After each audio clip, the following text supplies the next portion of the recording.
Assalamualaikum warahmatullahi wabarakatuh. Perkenalkan, kami dari kelompok 7 akan membahas materi tentang kerjasama internasional antar negara. Perkenalkan, nama saya Irma Lia Putri, NIM 20040303107. Di sini saya akan menjelaskan apa itu General Agreement on Tariff and Trade atau GATT. General Agreement on Tariffs and Trade atau GATT merupakan perjanjian multilateral yang menentukan aturan-aturan bagi pelaksanaan perdagangan internasional. Pada perkembangannya, GATT berhasil menjadi forum resmi antar pemerintah dunia untuk membahas permasalahan dan solusi perdagangan internasional. Yang pertama, tujuan GATT. Secara umum, pembentukan GATT bertujuan untuk menciptakan iklim perdagangan internasional yang aman bagi pelaku bisnis serta mewujudkan liberalisasi perdagangan. Dalam buku Hukum Ekonomi Internasional dan Era Global 2006, karya Roshida Rahmawati dijelaskan beberapa tujuan pembentukan GATT, yakni yang pertama, meningkatkan kesepakatan kerja, yang kedua, produksi dan pertukaran barang, yang ketiga, menghapus perlakuan diskriminasi dalam perdagangan internasional. Keempat, memecahkan masalah dan hambatan dalam perdagangan internasional. Kelima, efisiensi penggunaan sumber daya yang ada di dunia. Kedua, prinsip GATT. Prinsip utama GATT sebagai berikut. Yang pertama, prinsip Most Favored Nation, yaitu prinsip non-diskriminatif dalam menjalankan perdagangan internasional. Terus yang kedua, national treatment, yaitu prinsip yang mengatur produk hasil impor harus diperlakukan sama dengan produk dalam negeri. Yang ketiga, prinsip transparansi, yaitu prinsip keterbukaan antar negara anggota GATT.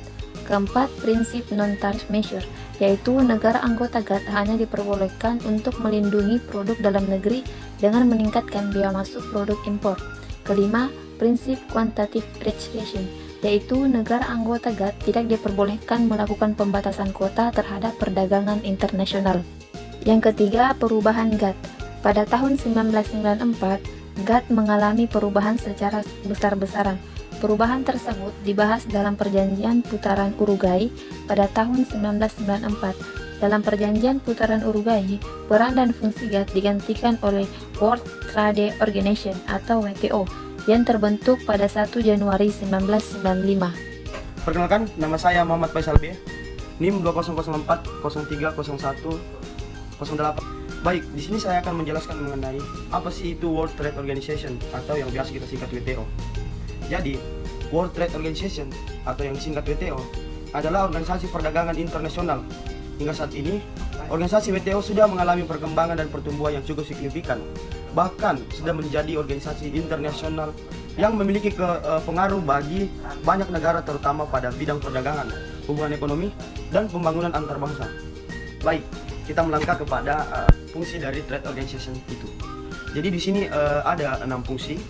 Yang pertama, memberikan bantuan-bantuan kepada negara-negara berkembang. Yang kedua, kerjasama dengan organisasi internasional dan organisasi swasta yang ada di seluruh dunia. Yang ketiga, melakukan sesuatu konsekuensi untuk membuat perjanjian multilateral yang baru. Yang keempat, memberikan fasilitas yang dapat mendukung kegiatan yang berasal dari perjalanan WTO. Yang kelima, melakukan pengawasan terhadap perdagangan internasional antar negara anggota. Dan yang terakhir atau yang keenam, yaitu melakukan penyelesaian sengketa dagang yang terjadi antar negara anggota.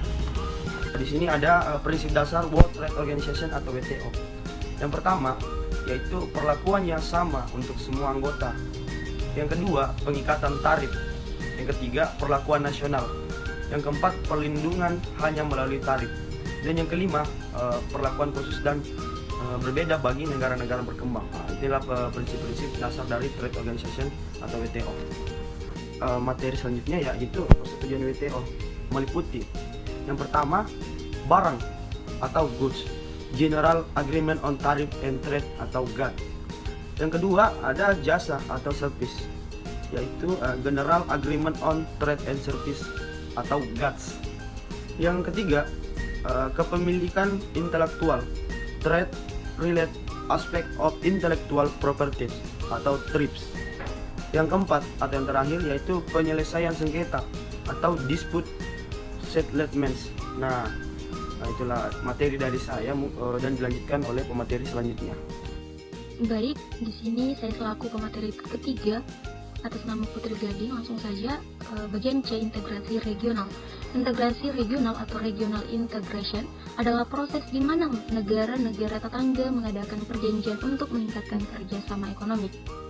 Nah, beberapa negara lebih suka kerjasama regional daripada negosiasi perdagangan multilateral di bawah Organisasi Perdagangan Dunia atau World Trade Organization atau WTO, karena lebih mudah untuk dicapai dan membutuhkan lebih sedikit waktu.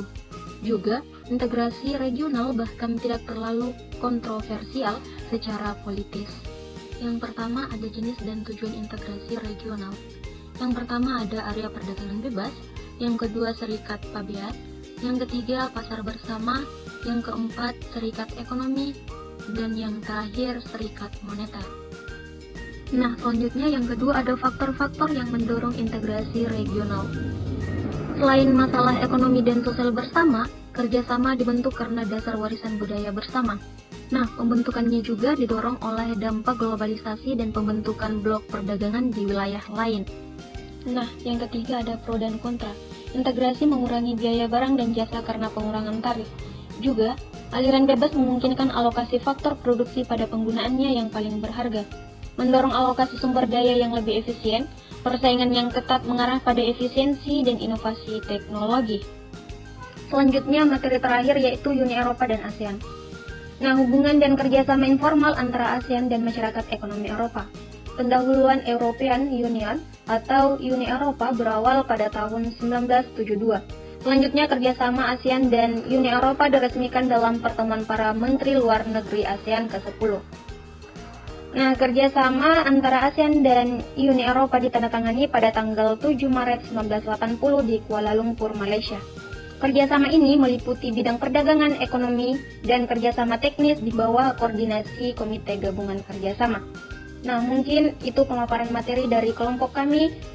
Sekian dan terima kasih. Wassalamualaikum warahmatullahi wabarakatuh.